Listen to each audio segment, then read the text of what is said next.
Calling the chaos that is currently ensuing in the American southern border a crisis is a gross understatement which neglects the various factors at play here. The fact that we have thousands of migrants pouring over the southern border because of the end of Title 42, which was a pandemic-era measure which made it easy for immigration authorities to remove immigrants in the name of public health. That is expiring. Joe Biden has let it expire, and I'll get to all that in a second. We have thousands pouring in. The vans are at capacity. Several border towns have declared states of emergency over this. People are literally sleeping in the streets, gathering around churches and making makeshift little homes and tents around churches in major cities in America. Calling this a crisis is, again, an understatement. What this is both a statement of ethos, a moral oversight, it is a policy oversight, and it is reflective of the character of the current administration. So as I just alluded to, my friends, this has been months in the making. Title 42 is set to expire very, very soon as the posting of this video.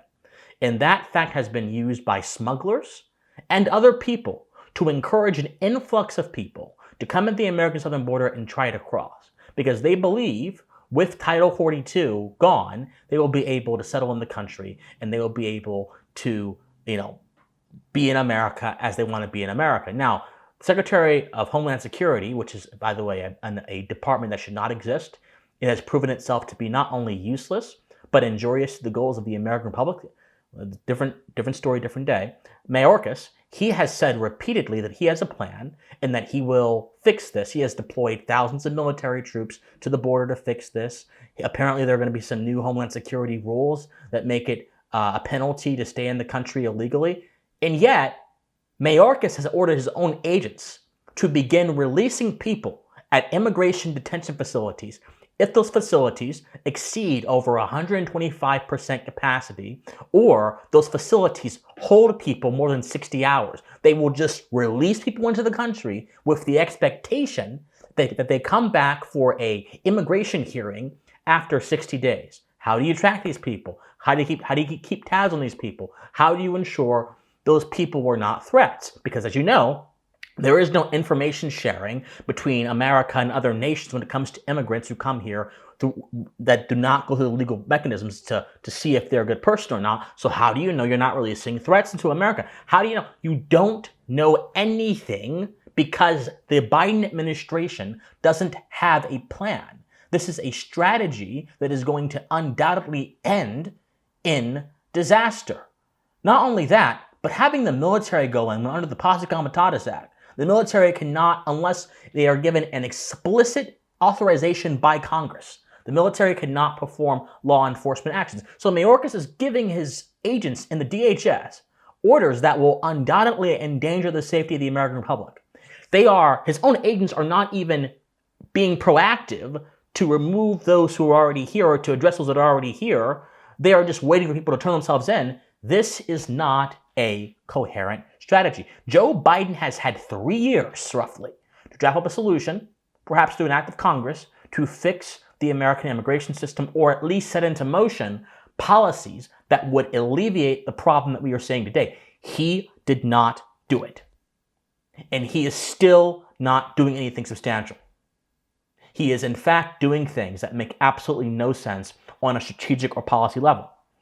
And instead of actually, in fact, the first few months of his administration, many of you may know that there was much criticism for Biden and Kamala Harris for refusing to visit the southern border and refusing to address problems happening there. So from the very beginning, this has been a problem with the Biden administration. They have not been taking the threat of a porous border, the threat of a broken system of entry into this country. They have not been taking this seriously whatsoever. It's just been something that has been blowing in the wind.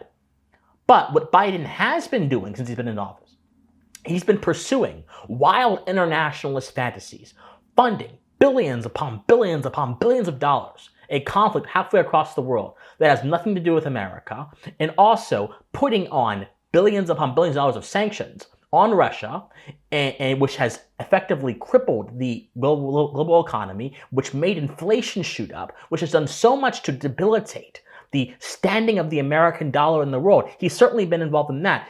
Biden has been chasing these fantasies while ignoring what is actually happening in his own country. Now, this is not merely a gotcha point or a talking point which makes him look bad. This is a statement of ethos, as I mentioned before. Not every policy solution has to do with consequences. Some policy solutions have to do with statements of first principles. And on this channel, I always talk about the importance of first principles. So, we have to understand that Biden's ethos is fundamentally a globalist one. Biden doesn't really care about American sovereignty. He doesn't really care about the preservation of the nation state. And he doesn't really care about the foundations of this country. And we've seen that in many other instances as well, with him trying to force Americans against their individual liberty to take a vaccine mandate, with him trying to also push social media companies to moderate their content in a way that is advantageous to him. All kind of things that this administration has done. Him trying to put a cap on trade and shut down who you can trade with, who you can buy with, vis-a-vis sanctions. This administration has done some of the most grotesque bullying type things which infringe upon the ethos of America, and that is individual self-direction and individual liberty. So we already understand that he doesn't really care about America. But when you pair that by placing global interests over the interests of America, you get this concoction which shows exactly what he does value. He views America, Joe Biden, as merely a single piece in the global puzzle. How can I say this? Because when he first came into office, he said America is back. And what that meant was he was going to pursue the same kind of foreign policy as his predecessor, his former predecessor over the other one that just Barack Obama, and that he was going to mirror a kind of interventionist foreign policy, which he has done quite neatly, by the way, with the sanctions, with the funding billions of dollars of foreign aid. He's done that quite neatly. So when he meant America is back, he meant he's going to direct the focus away from America and put it on the whole world. That is how Joe Biden views America. So why should we be surprised that the border is in absolute chaos? When he did not go to the border in the first few months, when he has been pushing this issue off, when he has refused to give concrete solutions to this problem, why should we be surprised? And when he is letting thousands of immigrants who he's caught be released into the country, why should we be surprised that the situation is like this? The truth is very simple. If one's worldview undermines the necessity of the nation state and its independence, you should expect a chaotic and half-hearted domestic policy. If you don't respect the nation as an idea, you don't respect the nation's sovereignty, and you would rather bind America as a nation to foreign wars or foreign conflicts or foreign interests, as Biden is doing in Taiwan, as Biden is doing in Ukraine, then how would your domestic policy be good at all? In fact, your domestic policy would be the opposite of good. It would be injurious to the nation because your worldview is itself injurious to the nation. This explains why during the COVID lockdowns, which the Biden administration sponsored, supported, and pushed on a cultural and a legal level, Biden used data from the WHO and other internationalist organizations to structure and organize the American way of life, as opposed to simply realizing that individual responsibility and individual self-direction are actually the ways you handle situations, not government fiat. But once again, Biden used internationalist doctrines to inform his domestic policy. Once again, when you do that, your domestic policy will not at all be good. This is not an ethos that is nation-centered. It is fundamentally globalist. And the folly of globalism is not merely that it puts other people's interests ahead of your own nations. That's one of them. But the true folly is that it mischaracterizes the nature of a country. A country is merely a geographical space with certain limits, and within those limits, certain jurisdictions and certain principalities that are denominated and established quite clearly. But a country, just like a human being, has to abide by the principle of scarcity. It has to abide by the principle of limitation, and that is very simple, that all human beings are finite creatures who have a limited amount of energy and a limited amount of ability to do things. In other words, we cannot be everywhere at one time. A nation is merely an extension of human activity, a big burst of human activity which is centered in one area. But the globalist mentality says the nation can be anything and everywhere at once. The globalist mentality says the limitations of a nation should not be a factor in considering where the nation is. If this nation has an abstract interest in something, it should then therefore be applied to that interest, without regarding the fact that nations need to be limited and grounded to something that is concrete and something that is stable. A nation without limits is not stable. It's not a nation. It is a bin of chaos. Once again, the globalist ethos shows up in domestic policy so many times. So we should hastily ask the question, how do we fix the immigration system? And I have a few ideas. The situation will not be fixed by the government. If you look at historically, the government has gotten involved in the immigration system so many times in the 80s and so on and so forth, and it has led to exacerbating problems. And even when we've pursued several security measures, whether it be in the 2000s when the Bush administration tried to pursue security measures, during the Trump administration, even then, there have been numerous instances of things going wrong.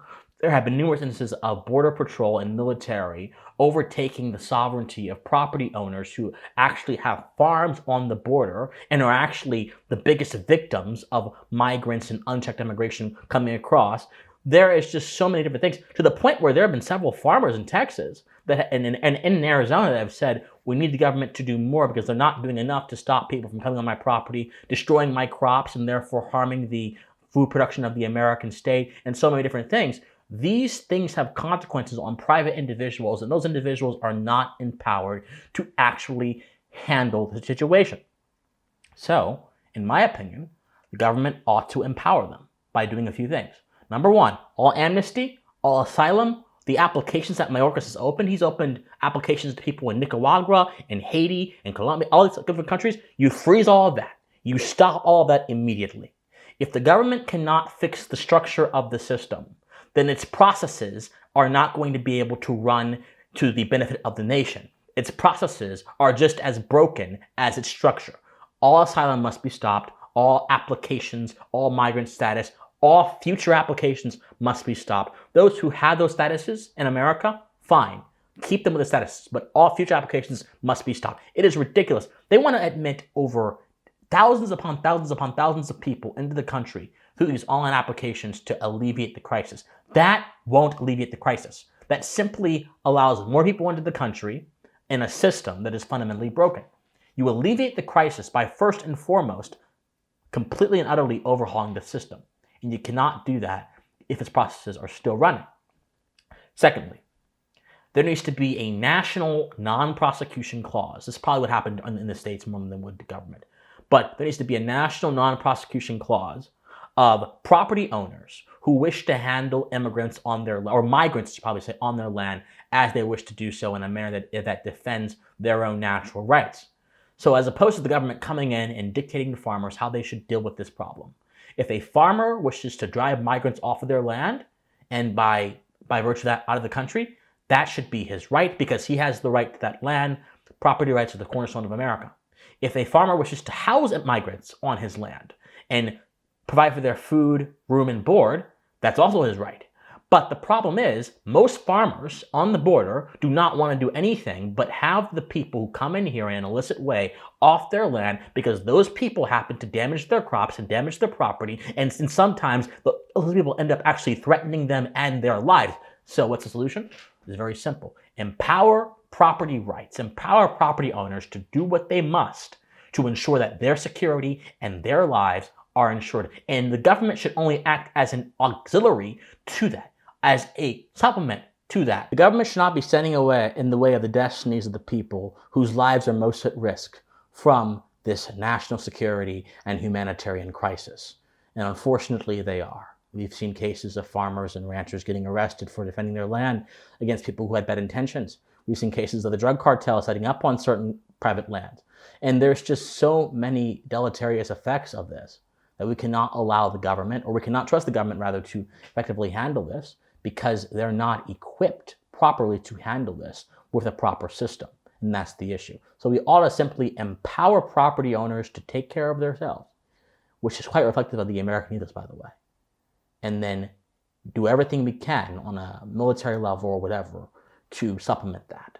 So let's say there's a cartel or there's a group of people that the property owner cannot remove by themselves.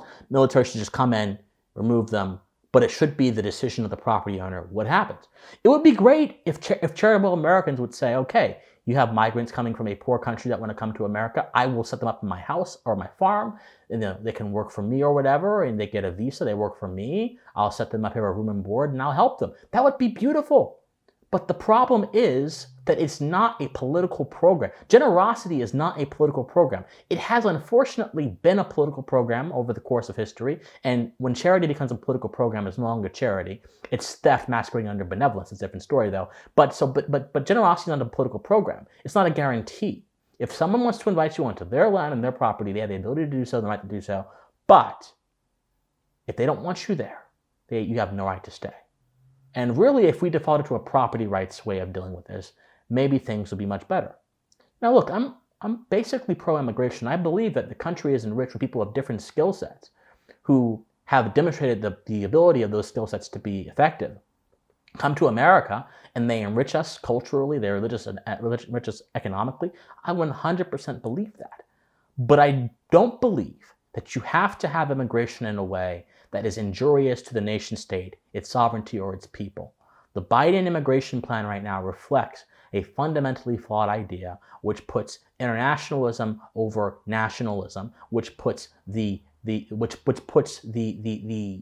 goals of a flawed system over the security of the American people, and which fundamentally squashes the ability of private property owners, who are the most subject to this stuff, to deal with this issue in their own way. We ought to get rid of all those things and hope and pray that our leaders in Washington will do something to ultimately address the longer-term issues with the visa system, with the green card system, and everything else that has been crumbling for the past few decades. My friends, love you guys so much. If you love me, go to my Patreon or go to my locals, christianlawson.locals.com. Like this video, comment on this video, share this video, subscribe to this channel. I love you guys so much, and please stay offensive.